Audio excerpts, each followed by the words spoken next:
tomon kamon o'qlar otishdi. Bu bilan jang faqat uzoqqa cho'zildi xolos.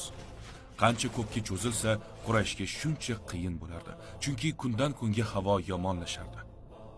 Kunduz payti jazirama issiq bo'lsa, tunda qaqshatqich sovuq bo'lardi. Rasululloh 500 kishini Madinaga yuborib, shahar xavfsizligini ta'minladilar. Qattiq sovuq tunda shaxsan o'zlari Handaqning qisqa joyida qo'riqchi turdilar, chunki dushman kesib o'tishi mumkin edi. Oysha roziyallohu anha keyinchalik Rasululloh uyga qaytganlarida sovuqdan qattiq titrardilar deydi.